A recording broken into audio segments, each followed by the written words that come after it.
ቀዳሚ ወዳደረግነው ዝርዝር ዜና ስንሻገር በባይራ ኮይሻ ወረዳ በኢንተርፕራይዞች ተደራጅተው በአንድ ቀን የዶሮ ጫጩት እርባታና የቤትና የቢሮ እቃዎች ማምረቻ ስራ የጀመሩ ወጣቶች በአስተዳደሩ በተመቻቸላቸው ብድር መነሻ ወደ ስራ ገብተው ውጤታማ መሆናቸውን ተናገሩ። ወጣቶቹ ይበልጥ ውጤታማ እንዳይሆኑ የመስሪያና የመሸጫ ቦታ አለመመቻቸቱ እንቅፋት እንደሆነባቸውም አልሸሸጉም። የወረዳው አስተዳደሩም በኢንተርፕራይዞች የሚደራጁ ወጣቶች ምርታማ እንዲሆኑ የብድር አቅርቦት ከማመቻቸት ባሻገር የመስሪያና መሸጫ ቦታ ጥያቄዎችን ለመፍታት እንደሚሰራም ጠቁሟል። ለአዲሱ ተፈራ ዘገባ እድገት እስራኤል። በባይራ ኮይሻ ወረዳ የአንድ ቀን የዶሮ ጫጩት የሚያሳድጉ በእንጨትና ብረታ ብረት የቤትና የቢሮ እቃዎችን በማዘጋጀት ብሎም በማኑፋክቸሪንግ ዘርፍ የተሰማሩ ኢንተርፕራይዞች ከወረዳው አስተዳደር የተመቻቸላቸውን ብድር በመውሰድ ስራ በመጀመራቸው ተጠቃሚ መሆናቸውን ተናግረዋል። የማህበር ስም ሎዛ አንድ ቀን ጫጩት ነው። ቢያንስና ያለው ቢያንስ 5 ልጆች ነው እስካሁን ድረስ ዲቪዥን ባንድ 15000 ብር ቆጥፈር 150,000 ብር ቢያንስ ዛሬ 2 አመት ከጀምሮ እስከዚህ ያለ ነው። በጣም እየሰራ ነው ያለ ነው የቆየ ነው። ቢያንስ ባይራ ኮይሻ ወረዳ ውስጥ እኛ ያለ ነው የሰራ ነው እስካሁን ድረስ ቢያንስ እኛ ካፒታል እስከ 300,000 ድረስ እስካሁን ድረስ እየሰራ ነው ያለው። ከዚህ በፊት ቢያንስ አቅደን ብዙ ቦታ ተሳትፈን መስራት በጣም እቅድ አለን ወይም አላማ አለን። እኛ ስንጀምር ያን ያለ ብዙ ካፒታል የለም እኛ ጋር ከሰው ተበድረን ከኦሞ ማይክሮ ፋይናንስ ከሱም ተበድረን ትንሽ ተበድረን አሁን እየሰራ ነው ያለነው። ራሴውን የግል ማሽን ገዝቻለሁ። ያን ማሽን የከተረ ማሽን አለ እሱ አልገዛውም ሲጀመር ማለት ነው። እዛ ጋር ደግሞ ድሪል አለ እሱ ያን አልተገዛም። ከሚያባጃ ውጪ ከግራንድ ውጪ የለም። አሁን እሱን ገዝቻለሁ። ሌላ ነገር ጀርባ አለ እግዚአብሔር ይመስገን ሰርቻለሁ። ከዚህ በፊት 15000 ብር ስራ ጀምሬ አሁን ባለው ደረጃ 500,000 ብር ካፒታሉ ደርሰናል። ከዛ ቦታ ገዝቻለሁ።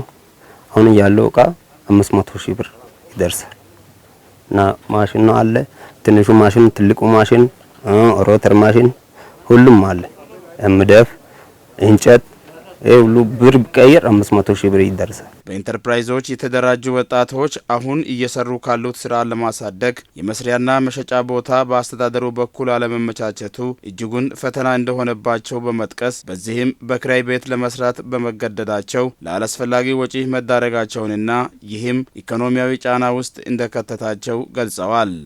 ይሄ ቢያንስ ቤትኛ 5 ሆነን ተከራይተን አለው ቢያንስ ከዚህ ቢያንስ እኛ ሰፋ ያለ ለመስራት አላማና እቅድ ስላለን ቢያንስ ከዚህ ወረዳ ውስጥ ያለው ቢያንስ ቤት ካለ እስካሁን ድረስ እየጠየቅን ነው ያለነው። ቢያንስ ሰፋ ያለ ቦታ ቢሰጥ አቅርቦት እንጠይቃለን። አሁን የቤት ኪራይ ለኛ በጣም ያስቸግራል። በየጊዜው በየወሩ የቤቱ ባለቤት ይጨምራል።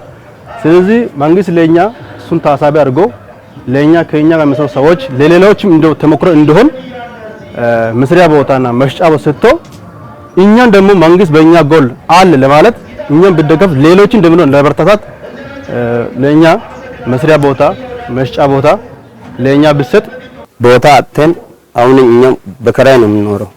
ስለዚህ ቦታ ያስፈልጋል ለኛ። ስለዚህ ቦታ ፈልገን ከእነሱን እንጠይቃለን ቦታ። በአንድ አካባቢ ስራ ከመጠበቅ ይልቅ በመፍጠር ለራሳቸውና ለሌሎችም መትረፍ የሚችሉ ወጣቶችን ማፍራት የስራ እድል ከመፍጠር ባለፈ የፈጠራ ክህሎትን ያዳበሩ ታዳጊ ወጣቶች እንዲወጡ ይረዳል የሚሉት የስራ እድሉ ተጠቃሚዎች በማህበር በመደራጀት በሰሩት ስራ ብዙ ማትረፋቸውን ገልጸዋል። የሚወስደውን ደግሞ አንደኛ ለራሴ ቤተሰብ መተዳደሪያ ካረኩኝ፣ ሁለተኛ ትንሽ ቁጠባ አደርጋለሁ።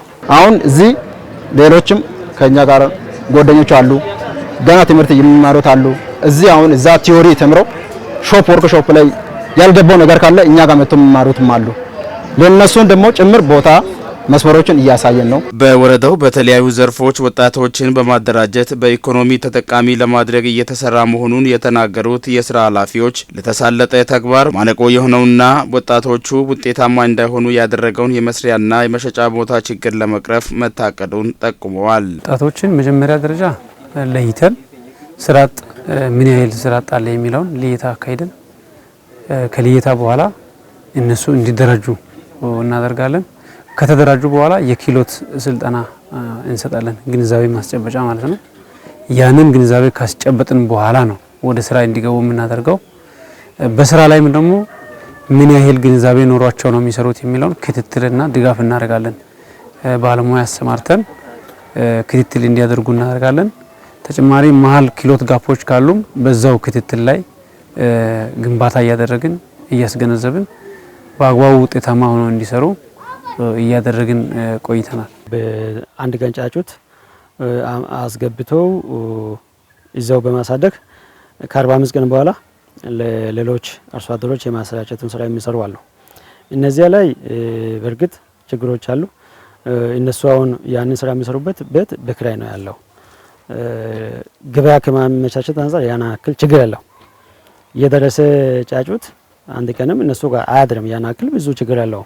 በስፋት በዚህ ጉዳይ ላይ እንሰራለን። ግን እነሱ አሁን ያንን የሚጠቀሙት በክራይ ቤት ስለሆነ ለቀጣይ ምን ማድረግ እንዳለብን እየተወያየን ከሚመለከታቸው ጋር በሌሎችም ዘርፎች የተሰማሩ ጣውላ ቤቶች አሉ። የሽያጭ ማዕከል ከመፍጠር አንፃር ችግሮች አሉ።